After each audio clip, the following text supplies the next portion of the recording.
I told Steve, I said, this is the problem.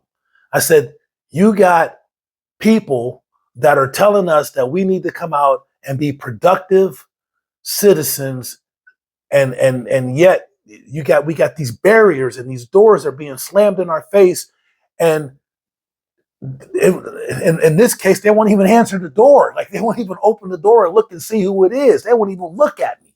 Going forward, I think that you should actively look for companies that are felon friendly, because I'm sure I'm not the only one that's going to come through your program.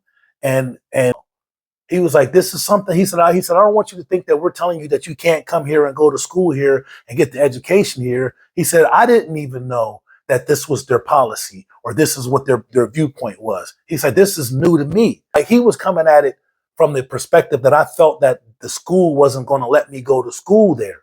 And I was like, no, that's not what I think. I said, I know what it is. It's the companies that you're partnered with. The companies that you're partnered with don't even look at felons.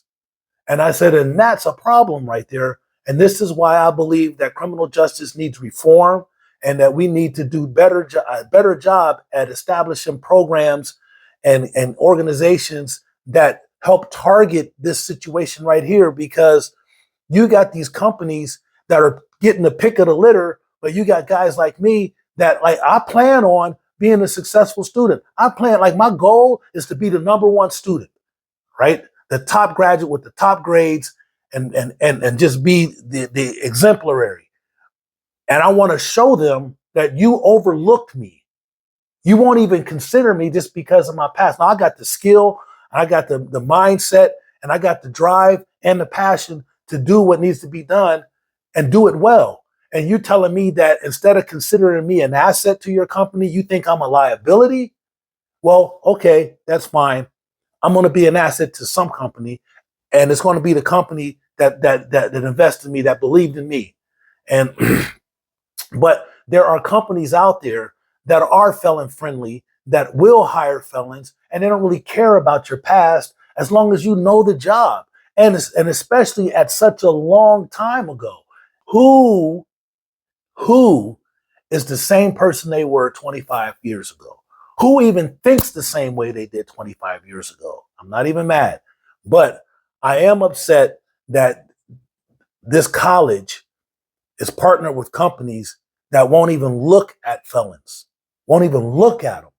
And so my advice to the dean, need to start looking at programs or potential employers that are willing to hire felons.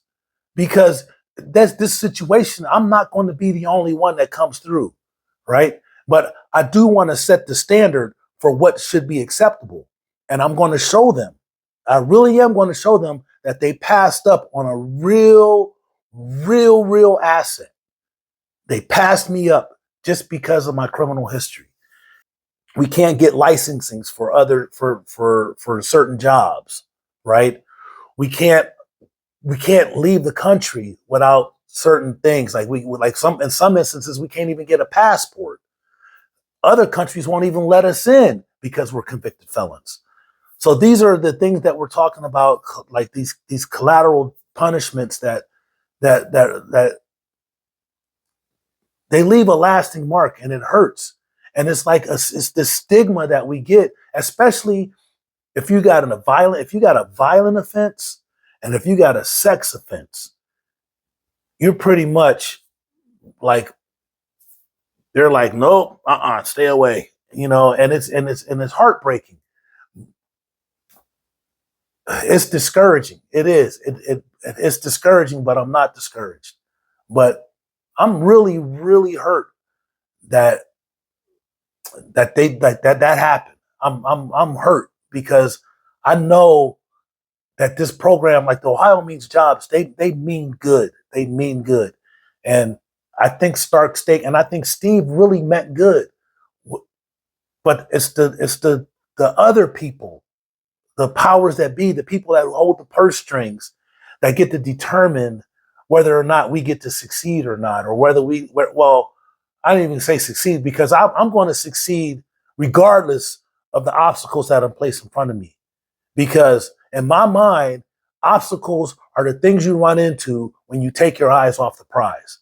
I'm going to learn how to navigate either around, over, under, or through these obstacles because I am determined to be a success story, period. I refuse to fail. I refuse to give up. I refuse to. I'm going to fight. I'm just going to fight, and I'm going to fight for criminal justice. I'm going to fight for criminal justice reform, for prison reform and the whole prison industrial complex. All of that needs to change, all of that. And it needs to be spoken about. And we need to stop glamorizing the prison life for these young kids who thinking that going to prison is like a rite of passage, and it's not. It's, the struggle is real. We coming out here and especially guys like me, guys that actually really turned their life around. And I'm trying to do the right thing, man. I'm trying to do the right thing. And now I see how easy it is to just turn around and go back to the life that you did. The consequences aren't worth it. I gave away 31 years of my life from making bad decisions and living that street life, and it didn't work out. And I continue to say that if you believe in God, believe in yourself, surround yourself by good people, good things will happen. I hope that you saw that there are companies that are willing to hire felons. It's just that the school is not partnered with any of those companies.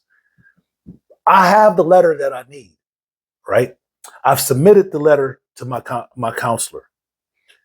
I haven't heard anything back yet. It's only been a day, so I don't think it's even been 24 hours yet. And I'm really like, I'm kind of nervous. I'm a little apprehensive, but I'm more optimistic than anything because I did everything they asked me to do. So I asked her opinion on whether she thought I was going to get the funding or not, because I'm asking for a lot of money. And I was like, man, I just don't know. That's a lot of money. She was like, no, there's people that are getting way more money than that.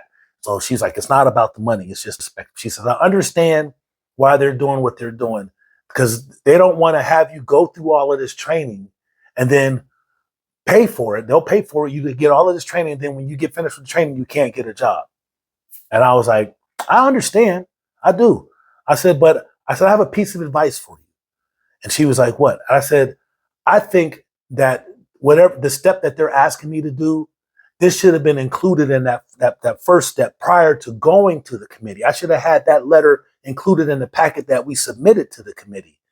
And she said, you know what? That's a good idea. She was like, as a matter of fact, I'm going to write that down, and I'm going to talk to my supervisor about it. It was a hurdle that they gave me the hoop. Well, I call it a hoop. It was a hoop that they wanted me to jump through it.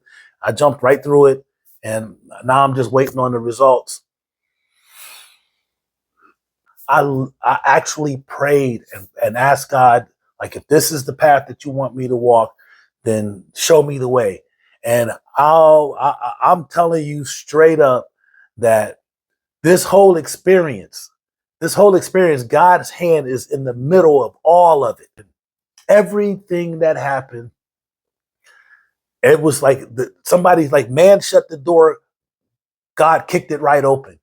And it's like, I'm just showing, like, it just amazes me how God says, no weapon formed against you shall prosper. No, the victory is yours. Like, you have the victory.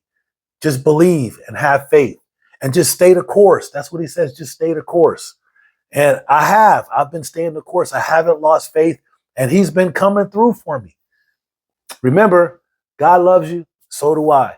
Peace. One love.